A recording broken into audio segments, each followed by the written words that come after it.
여러분 안녕하십니까. 오늘 또 참으로 좋은 날입니다. 주의 영광이 여러분에게 넘치게 되시기를 바랍니다. 저는 오늘 전도서 7장 14절의 말씀을 가지고 곤고한 날에는 생각하라는 제목으로 은혜를 나누고자 합니다. 우리가 인생을 살다 보면 여러 가지로 많은 어려움에 부딪힐 때가 있습니다. 비록 우리가 그리스도를 구주로 영접하여 하나님의 자녀가 되었다 하더라도 생활 중에 다가오는 어려움으로부터 완전히 벗어날 수는 없는 것입니다. 그런데 사람들은 흔히 이렇게 어려움에 부딪혔을 때 울부짖고 원망하며 걱정과 근심에 휩싸여 버리기 일수인 것입니다. 뿐만 아니라 그 문제를 혼자 힘으로 해결해 보겠다고 이리 뛰고 저리 뛰어 보다가는 끝내 좌절해 버리고 맙니다. 그리고는 고난에 억눌려 부정직이 되고 어두운 인생을 살아가는 것입니다. 그런데 막상 우리에게 다가온 이 어려운 문제들을 자세히 살펴보면 대부분이 우리의 마음대로 할 수 없거나 아니면 우리가 가진 능력의 한계를 벗어나는 것들입니다. 그것은 우리가 걱정하거나 근심한다고 해서 해결되는 것도 아니요 울부짖고 탄식한다고 해서 해결되어지는 것도 아닙니다. 만약에 우리의 의지나 능력으로 해결할 수 있는 것이라고 한다면 그것은 더 이상 어렵고 곤고한 문제가 될 수 없을 것입니다. 그럼에도 불구하고 많은 사람들이 걱정과 근심에 쌓여 자신의 운명만을 한탄하고 있는 것입니다. 그러면 우리 그리스도인들에게 이렇듯 곤고한 날이 다가온다면 우리는 어떻게 해야 할까요? 여기에 대해서 성경은 전도서 7장 14절에서 형통한 날에는 기뻐하고 곤고한 날에는 생각하라고 말씀하고 있습니다. 곤고한 날에 울부짖거나 탄식하지 말고 오히려 생각하라고 말씀하고 있는 것입니다. 그러면 이 말씀은 무엇을 생각하라는 말씀일까요? 저는 오늘 성경 말씀을 통하여 곤고한 날에 우리가 무엇을 생각해야 할 것인지에 대해 말씀드림으로써 여러분이 문제를 극복하고 성공적인 삶을 살 수 있도록 도와드리고자 합니다. 첫째로 우리는 우리의 삶을 예비하신 하나님을 생각해야 합니다. 성경 이사야서 43장 1절에는 너는 두려워 말라 내가 너를 구속하였고 내가 너를 지명하여 불렀나니 너는 내 것이라는 말씀이 기록되어 있습니다. 이와 같이 우리들은 하나님께서 만세전부터 이미 구속하시고 지명하여 부르신 하나님의 자녀들입니다. 그러므로 우리를 자녀로 불러주신 하나님께서 그의 자녀의 인생길을 예비해 주시지 않을 리가 없습니다. 뿐만 아닙니다. 요한복음 14장 2절에는 내가 너희를 위하여 처소를 예비하러 가느니라고 말씀하고 있습니다. 이와 같이 하나님께서는 만세전부터 우리의 인생을 마련하셨을 뿐 아니라 앞으로 우리가 누릴 천국집도 예비해 놓고 계신 것입니다. 더군다나 하나님께서는 공중에 나는 새조차도 기르시며 들에 핀 배가 봐도 옷 입히시는 좋으신 하나님이십니다. 이러므로는 우리의 인생길에 대하여 조금도 염려할 일이 없습니다. 왜냐하면 하나님께서는 우리들 각자에게 가장 적합하고 가장 좋은 데를 예비해 주시기 때문입니다. 때로 고난이 다가오고 곤고한 날이 다가온다 해도 낙심치 않고 하나님께 대한 믿음을 더욱 굳게 하는 종국에는 모든 것이 합력하여 선을 이루게 됩니다. 술을 넣을 때 보십시오. 한참 작업 중일 때는 그 뒷면에 노랗고 빨간 실들이 엉켜 분간을 할 수 없습니다. 그러나 완성된 후 앞면을 보는 아름다운 모습이 나타나는 것입니다. 우리의 신앙생활도 마찬가지입니다. 지금 당장은 다가온 어려움이 무엇을 의미하는지 알지 어렵지만 참고 인내하다 보면 오히려 더 큰 축복이 다가오게 되는 것입니다. 둘째로 우리는 우리의 무거운 짐을 맡아주는 하나님을 생각해야 합니다. 사도 베드로는 베드로전서 5장 7절에 너희 염려를 다 주께 맡겨버리라. 이는 제가 너를 권고하심이라고 말씀하고 있습니다. 여기에서 권고하시는 말은 다른 말로 바꾸면 돌보시는 말과 같은 의미를 가지고 있습니다.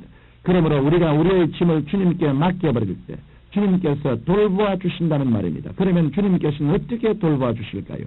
바로 보혜사 성령님을 통해서 돌보아 주시는 것입니다. 보혜사는 헬라어로 파라클레토스인데 이는 돕기 위해 부름을 받아 항상 곁에와 계신 분이라는 뜻을 가지고 있습니다.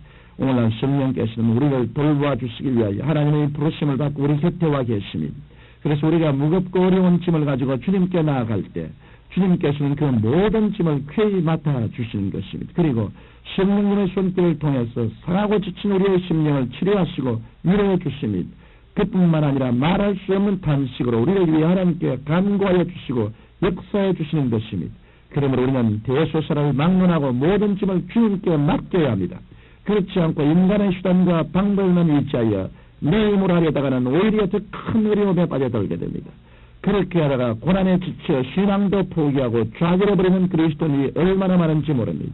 더욱이 예수님의 공생에는 인간의 모든 짐을 대신 짊어지신 생애였습니다. 그래서 누구든지 주님 앞에 나아가 문제를 구하고 짐을 맡긴 사람마다 문제 해결을 받고 곤고한 짐을 벗어버리게 되는 것입니다. 그러므로 항상 짐을 맡아주시는 하나님을 생각하고 그 짐의 올무에서 벗어나는 여러분이 되시기를 주님 이름으로 축원합니다. 셋째로 우리를 보호하시고 지켜주시는 하나님을 생각해야 합니다. 성경 열왕기 6장에 보면 엘리사의 그 종 게하시에 대한 말씀이 기록되어 있습니다. 하루는 아람 왕의 군대가 엘리사를 잡기 위하여 도단성을 포위하였습니다. 그때 엘리사의 종 게하시가 밖에 나와보니 수많은 군사가 둘러진치고 있었습니다. 그러자 게하시는 즐겨을 하고 이제는 꼼짝없이 죽었다고 생각했습니다.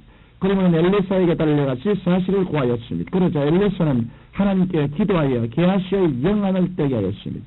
이렇게 해서 영의 눈이 떼이게 된 게하시는 그만 깜짝 놀랐습니다. 왜냐하면 하나님의 천군 천사가 불말과 불병거를 타고 그들을 둘러서서 보호하고 있기 때문입니다.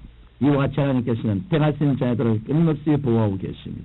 그러하여 이사야서 43장 2절의 말씀과 같이 우리가 물 가운데로 지날 때에도 함께 하시며 불 가운데서도 해가 얻도록 지켜주십니다. 그러므로 우리가 어떠한 상황에 처하든지 우리에게는 항상 도우시고 보호하시는 하나님의 손길이 있다는 것을 기억해야 합니다. 내 안에서는 보혜사 성령께서 나의 마음을 성전 삼고 우리를 도와주시며 또 우리 주위에는 하나님의 천군 천사가 둘러진치고 보호해 주십니다. 그러니 우리에게는 걱정할 것이 있을래야 있을 수가 없는 것입니다. 사람들은 하니 고난을 처하면 하나님께서 자신을 버리고 자신에게서 떠나가셨다고 오해하는 경우가 많습니다. 그러나 절대로 그렇지 않습니다. 하나님께서는 지금도 우리의 안과 밖에서 우리를 보호하고 계십니다. 그래서 빗발치다 쏟아지는 마귀의 화전을 대신 물리쳐 주십니다. 뿐만 아니라 우리에게 힘 주시고 능력 주셔서 오히려 마귀의 진을 멸하도록 도와주시는 것입니다. 여러분, 우리가 인생을 살아가다 보면 곤고한 날이 전혀 없을 수는 없습니다. 오히려 우리에게 고난이 있으면 우리는 무기력하고 나약한 인생을 살 수밖에 없을 것입니다. 고난이 다가올 때 하나님을 향한 굳건한 믿음으로 그것을 극복할 때 우리의 인생은 더욱더 값지고 보람찬 인생이 될 것입니다. 그러기 위해서는 먼저 하나님이 어떠한 분이신가를 잘 알아야 합니다. 그렇기 때문에 전도서 기자도 곤고한 날에는 먼저 해야 할 일이 생각하는 것이라고 말한 것입니다. 청취자 여러분, 지금 여러분은 어떠한 처지에 계십니까? 지금 이 시간에 하나님을 바라보고 하나님께 나오십시오. 그래서 우리들의 삶을 예비하시고 무거운 짐을 맡아주시며 어떠한 어려움 속에서도 보호해 주신 하나님을 의지함으로 여러분의 삶에 기쁨과 부여와 평안이 넘치게 되시기를 주님 이름으로 축원합니다. 사랑하신 아버지 하나님, 환난 날에 우리 주님을 생각하고 하나님 말씀을 읽으며 깊이 기도해서 주님께 대한 지식과 믿음을 얻어 우리 일생을 주님께 맡기고 하나님 앞에서 변화된 한 사람 한 사람이 되고 하나님의 능력을 의지하여 모든 것을 이기고 살아갈 수 있게 도와주옵소서. 예수님 이름으로 기도합니다. 아멘.